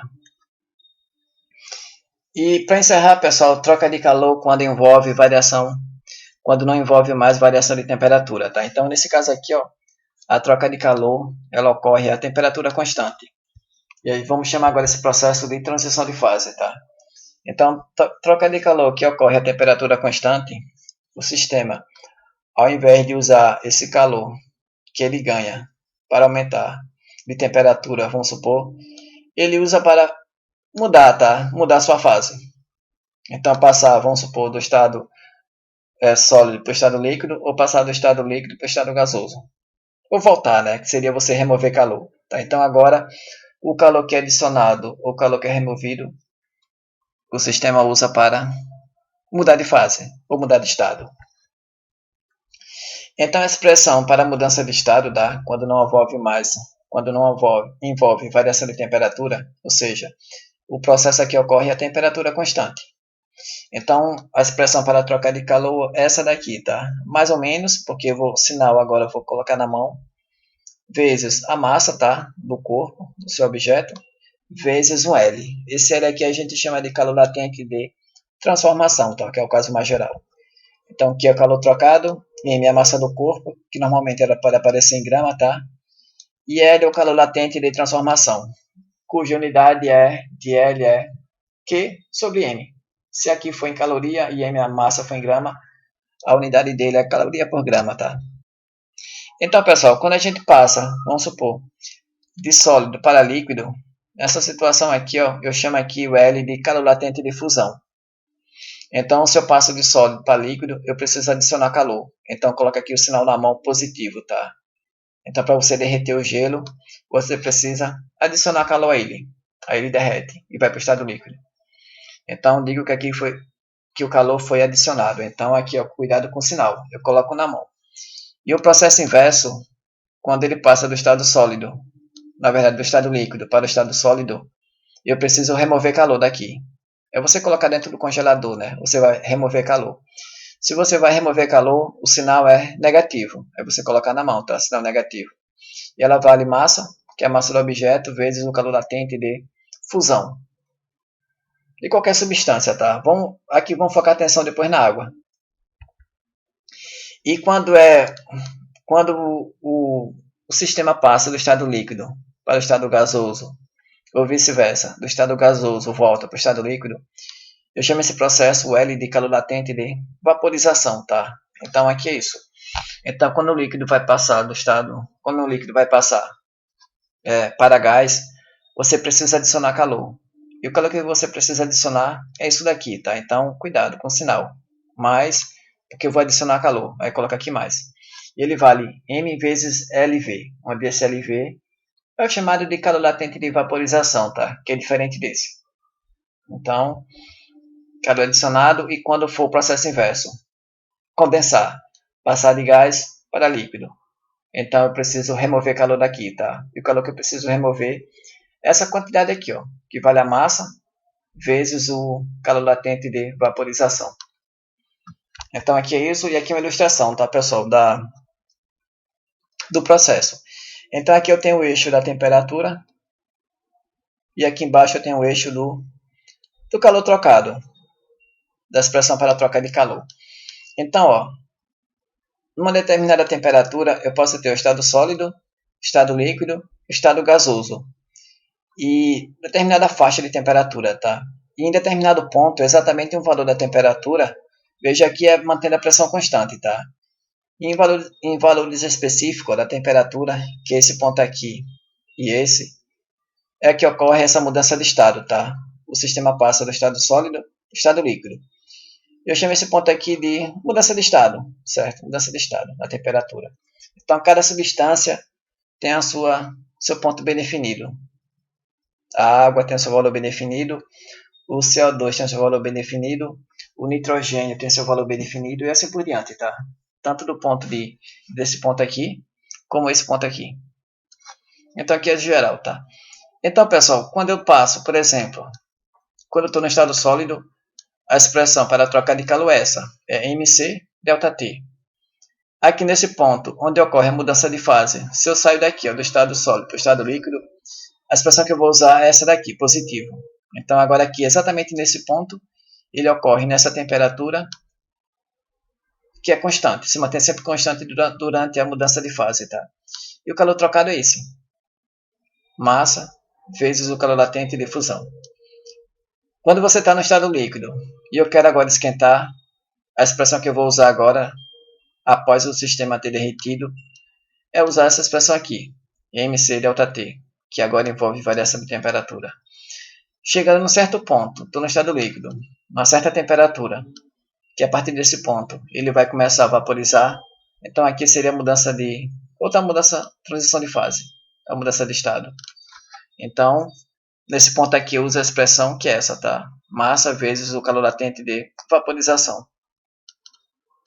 E a partir daqui, ó, tendo o gás, se o processo agora ocorre a volume constante, tá? Seria volume constante para eu usar essa expressão aqui. É MC, calor específico do gás, vezes ΔT. Então a volta é a mesma coisa, tá? A volta aqui, ó, eu preciso corrigir o sinal, coloco na mão o sinal, e aqui o sinal aparece naturalmente. Então aqui não precisa me preocupar com o sinal, que ele aparece naturalmente na variação de temperatura, tá? Então o calor trocado, o sinal dele depende do sinal da variação de temperatura. Então aqui aparece naturalmente o sinal. Então tá aqui, vamos agora focar a atenção depois na água. Mas antes disso, ó, vamos ver aqui de novo, pessoal, um caso geral, tá? Vamos pegar, na verdade, quatro substâncias, mantendo a pressão de 1 atm. Então, ó, eu peguei aqui uma tabela contendo o ponto de fusão. Então, na verdade, esse ponto aqui a gente chama de ponto de fusão, e esse ponto aqui, ponto de ebulição, tá? Essa temperatura aqui, temperatura de fusão e a temperatura de ebulição. Aqui é geral. E aqui é uma tabela com várias substâncias. A água, mercúrio, oxigênio, nitrogênio e assim por diante, tá? Então a água, o ponto de fusão dela, que é esse ponto aqui, corresponde à temperatura de 0 graus Celsius. E o calor latente de fusão da água vale aproximadamente, tá? Eu uso 80, mas o valor mais preciso é 79,5 caloria por grama. E o ponto de ebulição, que é esse ponto aqui, corresponde à temperatura de 100. Então aqui é 100 graus Celsius. E o calor latente de vaporização é 538,42, que eu vou usar, tá, aproximado 540 caloria por grama para água. Então aqui, por completeza, o mercúrio, ponto de fusão, temperatura de fusão do mercúrio é menos 39 graus Celsius. Mercúrio, então aqui seria menos 39 graus Celsius. E o calor latente de fusão é apenas 2,72, bem pequeno, né? Caloria por grama. Quer dizer que você precisa de 2,72 calorias por cada grama de mercúrio que você vai, vamos supor, derreter. Bem melhor do que da água, né? E o ponto de ebulição do mercúrio corresponde à temperatura de 357 graus Celsius.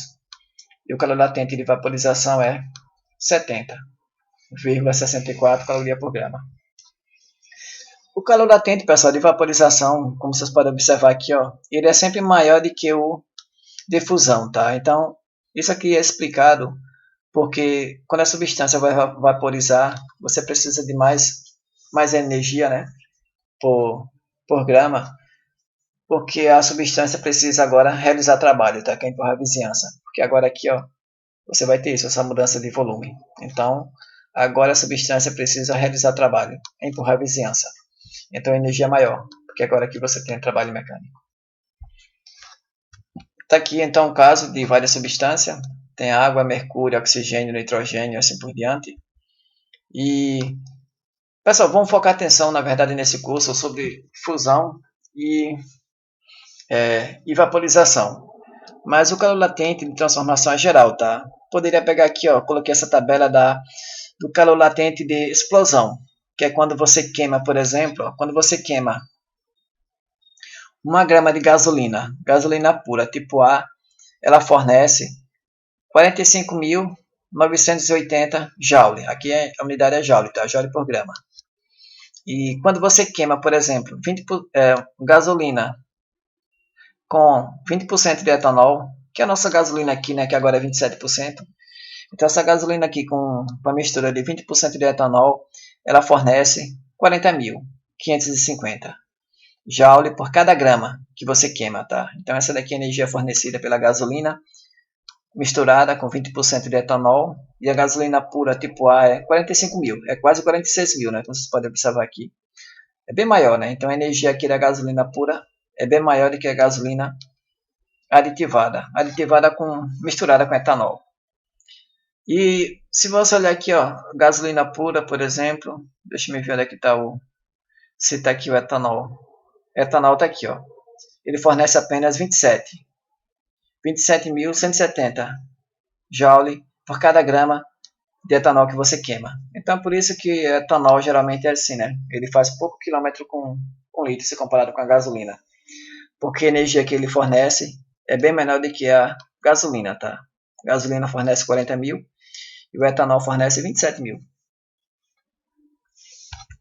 Foca atenção, então, no ponto de fusão, calor latente de fusão e calor latente de vaporização, tá?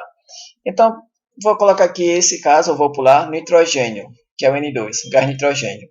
Então, a temperatura inferior é menos 270, tá? Então, veja, o nitrogênio, o N2, ele é sólido. Entre a temperatura de menos 270, tá? O nitrogênio está aqui, até a temperatura de menos 210 graus Celsius. Então, daqui para cá, lembrar que aqui é para uma ATM, uma pressão atmosférica. Então, aqui é o estado sólido, e o nitrogênio, ele é líquido. A temperatura de menos 210 até menos 196, ó. Então, aqui é a faixa que o nitrogênio está líquido.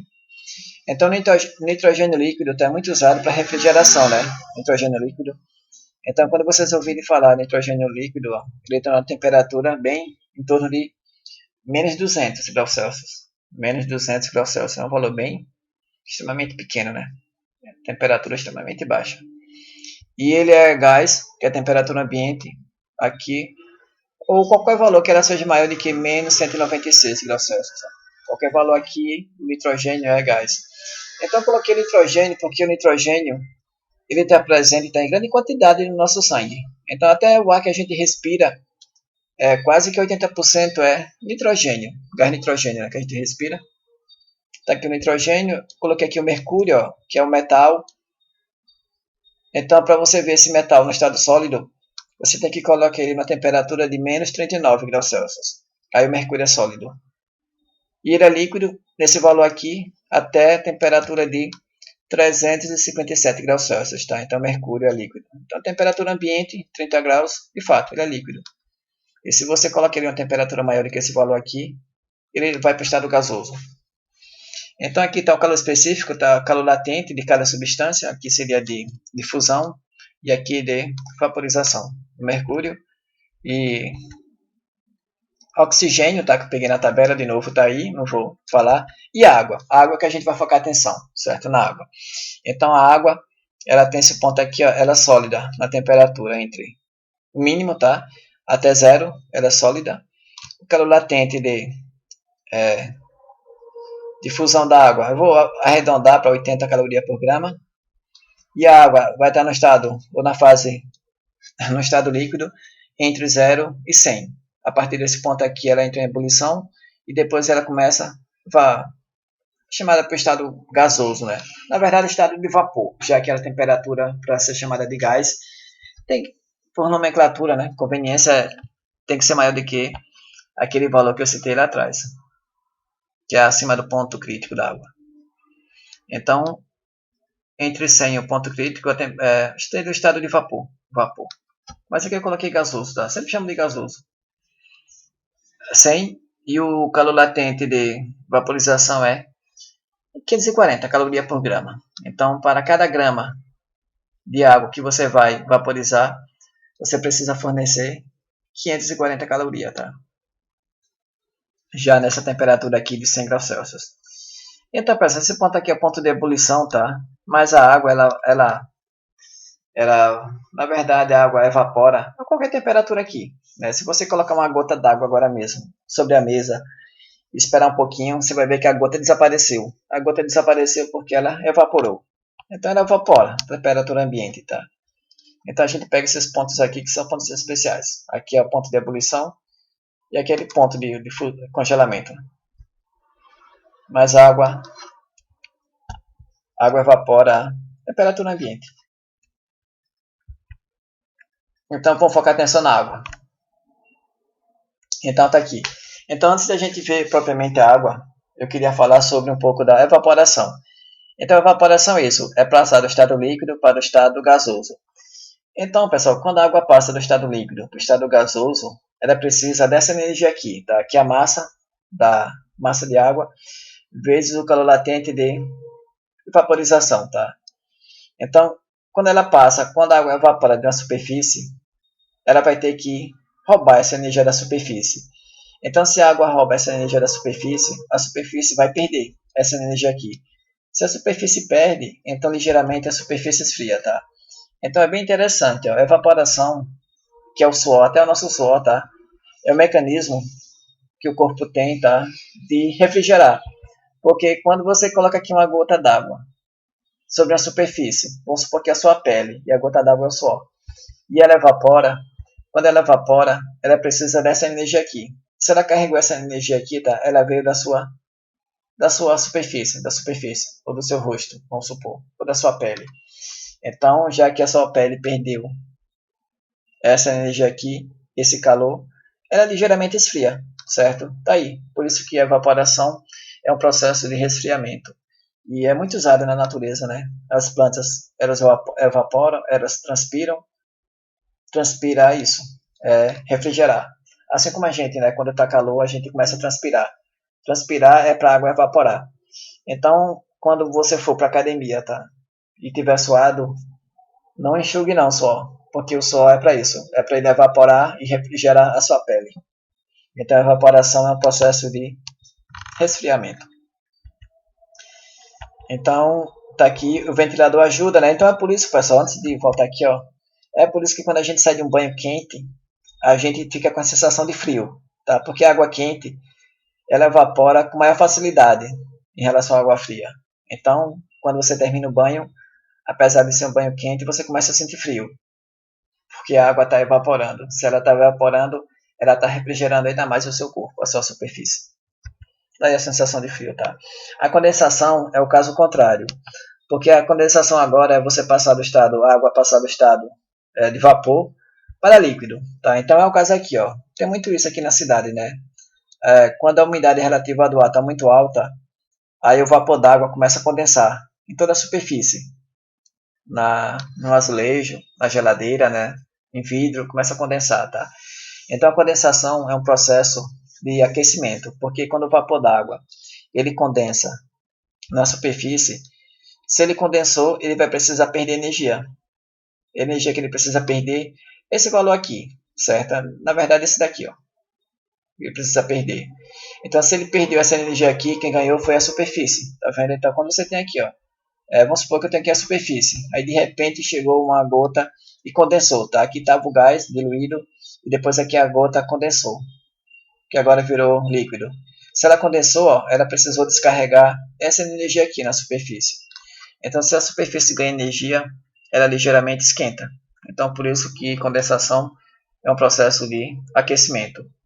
E tá aí porque quando a umidade relativa do ar está muito alta, a sensação térmica também é alta, tá? Por causa da condensação do vapor d'água na nossa pele.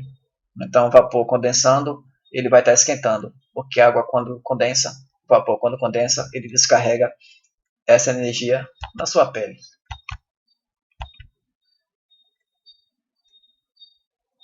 Caso particular para a água. Então, de novo, ó, já coloquei aqui, tá? Vai focar muita atenção na água. Então, calor latente de transformação da água é isso daqui.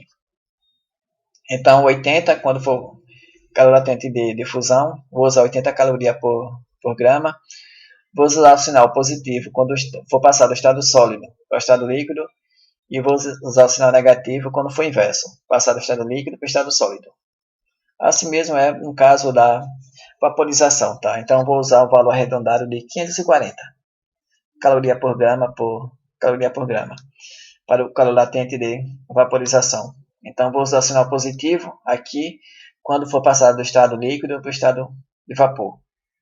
E o inverso, quando for condensar, passar de vapor para líquido, eu vou usar o sinal de menos. Então, vou precisar corrigir na mão, tá? O sinal, cuidado com isso. E vamos ver alguns exemplos, tá? Calcular a quantidade de calor que a gente deve adicionar a meio quilo de gelo, estando esse pedaço de gelo na temperatura de zero, tá? Então, qual é a temperatura que eu devo colocar aqui para derreter por completo esse meio quilo de gelo? Que é bastante, viu? Então, a solução está aqui. O calor que eu vou usar é esse. Então, já que o gelo está na temperatura de 0 graus Celsius, todo o calor que eu adicionar a ele vai usar para agora, todo o calor, no caso, que eu adicionar, ele vai mudar de fase. Ele vai passar do estado sólido para o estado líquido. Então, a expressão é essa. Vou usar o sinal positivo, daqui eu vou adicionar calor, eu vou passar de sólido para líquido, vou ter que adicionar calor. Então, a expressão está aqui. M, massa, vezes o calor latente de fusão. Massa, meio quilo, que eu vou usar em grama, porque aqui eu vou usar em caloria por grama, tá? Então, a grama aqui, ó, cancela com essa. Cuidado com a unidade. Então, vai ficar massa, que é 500 gramas, que equivale a meio quilo, vezes o calor latente de fusão, tá? Que vale 80. Então, multiplicando aqui vai dar 40 mil, certo? Então, vou precisar adicionar 40 mil calorias. Então, é você colocar, por exemplo, esse gelo no fogão. Então, esse calor que eu vou adicionar aqui, ó, 40 mil, eu vou derreter por completo, tá? Então, o gelo vai derreter e lembrar que ele derretido vai ficar na temperatura de 0 graus Celsius. Agora, só que no estado líquido. É outro caso. Então, vamos supor que você adicionou, tá? 25 mil calorias a 400 gramas de gelo, estando na temperatura de 0 graus Celsius. Então, tá aí isso que a situação é essa, temperatura de zero, e a pergunta é verificar se o gelo ele derreteu por completo ou não. Se não, qual foi a massa que permaneceu sólida? Pessoal, antes disso, ó, vamos ver o seguinte. Então, eu peguei 400 gramas de gelo na temperatura de zero e adicionei apenas 25 mil calorias. E a pergunta é, será que essa quantidade aqui foi suficiente para derreter? E se foi, será que ele derreteu todo e ainda esquentou? A água esquentou, tá? Então vamos ver. Então, ó, a energia que a gente vai precisar para derreter por completo esse gelo seria o seguinte. É isso daqui, ó. Então vamos ver se essa energia aqui, quanto é que ela vale. Então a massa vale 400 gramas do gelo. O calor latente de fusão é 80, certo? Então multiplicando 400 vezes 80 vai dar 32 mil calorias. Então lembrar, a grama aqui embaixo cancela com essa, vai ficar apenas a unidade de caloria, que é a unidade de energia térmica, como deveria ser. 32 mil. Então vocês vejam que é necessário 32 mil calorias, tá? Para derreter por completo. Mas no entanto, você apenas forneceu 25 mil. Então a pergunta é, qual foi a massa que derreteu e qual foi a massa que ficou no estado sólido? Tá? Então, o que derreteu é isso daqui, ó. Vou pegar essa equação aqui, que é essa, tá? A mesma, e vou isolar a massa, certo? Isolando a massa, Vou pegar o Q que eu adicionei, que foi esse valor aqui, ó. Tá aqui ele. E vou dividir pelo calor latente de fusão. Tá? Aí com isso eu vou ter a massa que derreteu. Então a massa que derreteu foi 25.000 calorias, que é o que eu forneci, dividido pelo calor latente de fusão. Então fazendo essa conta, dá 312,5 gramas. Então veja, derreteu apenas 312,5 gramas. Derreteu das 400 gramas de gelo. Então se derreteu isso, o que permaneceu ainda sólido, no estado sólido foi o valor inicial menos o que derreteu. Então ficou sólido 87,5 gramas, que é isso daqui, tá? Então você adicionou 25.000 calorias a 400 gramas de gelo na temperatura de zero e 312 gramas derreteram e ficou na temperatura de zero e ficou no estado sólido, ainda no estado sólido, 87,5 gramas. Outro caso aqui, vamos ver, eu tenho uma situação que é calcular a quantidade de calor que se deve adicionar a 200 gramas de água, estando na temperatura de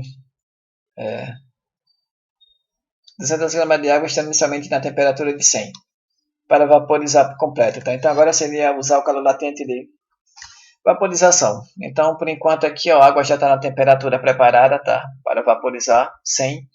Então todo o calor que eu adicionar a ela vai começar a mudar de fase, passar de líquido para vapor. Então a expressão é essa, tá? De novo, só que agora aqui vai ser o calor latente de vaporização, que vale 540 calorias por grama. Então é só jogar aqui na expressão, né? 200 massa, 200 gramas, que eu vou usar em grama, porque aqui foi dado o calor latente de vaporização em grama, caloria por grama. Então a grama embaixo vai cancelar com a unidade de grama em cima. E multiplicando 200 vezes 540, vai dar isso daqui, tá? 108.000. 108.000 calorias. Essa é a quantidade de calor que você deve fornecer a 200 gramas de água, estando ela no estado líquido, na temperatura já de 100, para você vaporizar por completo. E outro caso, calcular a quantidade de calor que você deve adicionar a 100 gramas de água, só que agora a água está na temperatura de 20 graus Celsius. E eu quero de novo vaporizar por completo. Então aqui no item 3, a água já estava na temperatura de 100. Então agora aqui nessa quarta questão eu preciso esquentar a água. De 20 até 100. Aí depois eu vou ter que vaporizar, tá? Então qual seria a quantidade de calor que eu devo fornecer em todo estágio? Então o primeiro passo é você aquecer a água. De 20 para 100 graus Celsius. E nesse caso aqui, já que envolve variação de temperatura, a expressão para a troca de calor é mc ΔT. Então, vou chamar de Q1, que é o primeiro estágio. A massa, 100 gramas. Está aqui 100 gramas. C, o calor específico da água, que é uma caloria por grama, tá? Por graus Celsius. E ΔT, que é a temperatura final menos a temperatura inicial. Então, fazendo essa conta aqui, ó, eu vou obter que o calor que eu preciso nesse primeiro estágio vale 8.000 calorias, tá? Para aquecer a água de 20 até 100. Então agora a água aquecida na temperatura de 100, eu vou agora adicionar calor para vaporizar por completo. Então agora sim, agora eu vou vaporizar. Então vou pegar aqui a massa de novo, que é 100 gramas. E LF é o calor latente, LV quer dizer é o calor latente de vaporização, tá? Que vale isso daqui. Então de novo, fazendo a conta, vou ter 54.000 calorias. Então, esse é o calor que eu preciso fornecer para vaporizar. Então, pessoal, o calor total é isso. É esse calor aqui, mais esse.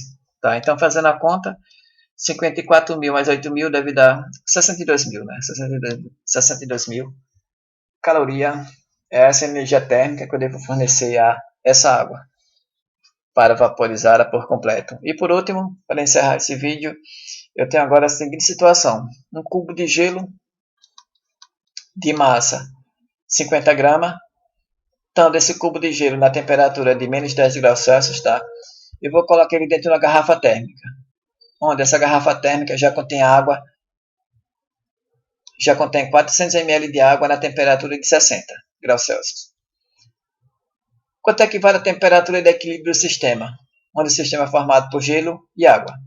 Então, essa aqui é a situação. Ó. Eu tenho aqui uma garrafa térmica Dentro dessa garrafa térmica contém 400 ml de água, já na temperatura de 60 graus Celsius. E eu vou pegar esse cubo de gelo, ó, cuja massa é 50 gramas, e na temperatura de menos de 10 graus Celsius, eu vou colocar aqui na água. Eu quero saber quanto equivale a temperatura de equilíbrio. Então, esse aqui é o estágio intermediário. Então, agora eu coloquei o gelo e a água em contato térmico. Esse é meu sistema, água e gelo, tá? Então, o sistema é esse daqui. Então, espera um pouquinho, um certo tempo, e o que vai acontecer? Bom, pessoal, agora que é preciso ter cuidado, porque se essa massa de gelo fosse muito grande, tá? Fosse muito grande aqui essa massa, que 500 gramas, por exemplo, um valor bem grande, vamos supor. Você poderia ter o seguinte, você poderia ter que essa água aqui, ó, que estava inicialmente na temperatura de 60, ela poderia até congelar, certo? Se essa massa aqui for muito grande. Cuidado com isso. Então, esse tipo de problema aqui, ó, você meio que faz por tentativa. Tá? Então, você tenta estimar que o gelo vai derreter por completo e depois ele vai aquecer um pouquinho. Isso é uma tentativa. Aí você calcula a temperatura, tá? Se você obter uma temperatura absurda, é porque esse processo não ocorreu, não, tá? Então, talvez o gelo tenha até esquentado um pouquinho, passado de menos 10 para a temperatura menos 5, e a água tenha passado de, sei lá, de 60 para a temperatura 0 e até congelou. Pode acontecer isso, tá? Nesse caso aqui não, que a massa do gelo é pequenininha. Mas se a massa fosse grande, poderia acontecer isso. Então aqui geralmente é feito por tentativa. Então eu vou tentar, vou dizer que o gelo vai derreter e depois ele vai esquentar um pouquinho e a água vai resfriar um pouquinho. Então vamos lá, ver se dá certo. Então, ó, nessa situação aqui, eu tenho o gelo e a água, eu não posso mais usar essa equação aqui, ó, porque essa equação aqui, ela só é verdade, tá? Temperatura de equilíbrio, quando você não tem transição de fase. Então aqui eu tenho a transição de fase, que é o gelo. O gelo vai mudar de estado, vai passar de sólido para líquido, tá? Então aqui não posso usar. Então vamos lá. Na verdade o que eu vou usar aqui é isso, é o calor trocado de cada estágio de todo mundo é igual a zero, tá? A soma do calor trocado é igual a zero. Então eu vou fazer primeiro o calor trocado pelo cubo de gelo. Então para isso, ó, eu vou precisar primeiro pegar esse cubo de gelo que está na temperatura de menos 10 e aquecer ele, tá? Vou aquecer de menos 10 até 0 graus Celsius, porque a partir daqui, ó, é que eu vou derreter ele. Então aquecer o gelo. Aquecer o gelo é usar essa equação aqui, ó, porque eu preciso variar a temperatura do gelo. Então vou usar a massa do gelo, calor específico do gelo, que eu vou pegar naquela tabela que vale 0,55, e ΔT, que vai ser a temperatura final, que é 0, que eu quero 0, tá? Menos a temperatura inicial, que é menos 10. Então a massa vale 50, calor específico eu peguei aqui, tá? Fazendo essa conta na calculadora. Veja, cuidado, aqui dá menos vezes menos dá mais, tá? Então aqui vai ficar mais 10. Então eu vou obter um valor de 275, tá? Que é você multiplicar 50 por 5,5, né? 275 calorias. Essa é a energia requerida para você esquentar o gelo, de menos 10 até 0. Então agora, veja, estou primeiro lidando com o gelo. Agora eu vou derreter o gelo, já estando ele na temperatura de 0 graus Celsius. Então derreter o gelo, a expressão para a troca de calor é essa. É a massa do gelo vezes o calor latente de fusão. Massa do gelo, 50 gramas, né? Calor latente de fusão, que no caso aqui é água, é 80 calorias por grama. Então, grama aqui cancela com grama. É só multiplicar 50 por 80, vai dar 4.000. Então, eu preciso de 4.000 calorias para derreter, no caso, completamente, 50 gramas de gelo. O gelo já derretido, eu agora vou esquentar ele, tá? Então, eu vou esquentar ele na temperatura, veja, aqui ele está na temperatura de 0 graus Celsius. Então, agora eu vou esquentar o gelo derretido até a temperatura final. Que essa temperatura final, eu vou assumir que é a temperatura de equilíbrio com a água da garrafa. Então a temperatura no estágio 3, que eu vou chamar de Q3, é essa. Novamente, agora aqui, ó, envolve essa expressão aqui, tá? Que envolve variação de temperatura.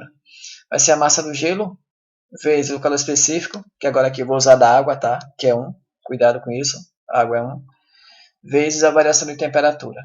E a temperatura final menos a temperatura inicial, tá? Então, vai ficar assim, essa equação aqui, vai ficar isso daqui, tá? Por enquanto, a temperatura de equilíbrio é minha incógnita, eu não sei quem é. Então, vou deixar assim, T aqui, de equilíbrio.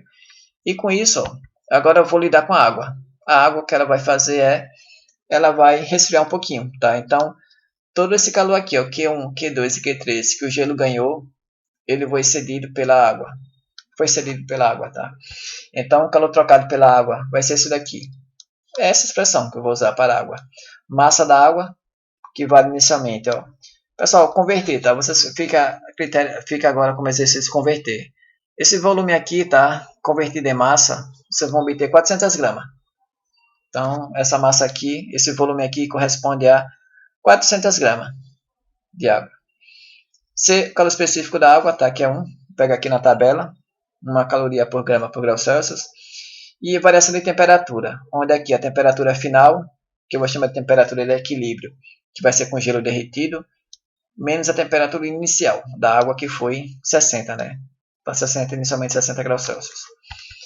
Então, o que a gente tem é isso, pessoal. Essa aqui é a equação extra. A soma total do calor trocado é igual a zero em todo estágio. Então, aqui, ó, esse primeiro termo aqui, os 3 primeiros termos, é do gelo e aqui é da água. Então, aqui foi ganho e esse daqui foi perdido. Então, todo esse calor aqui ganho pelo gelo veio da água, tá?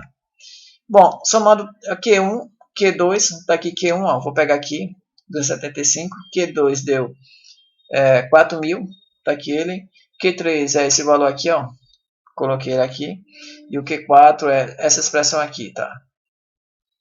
E tá aqui ela.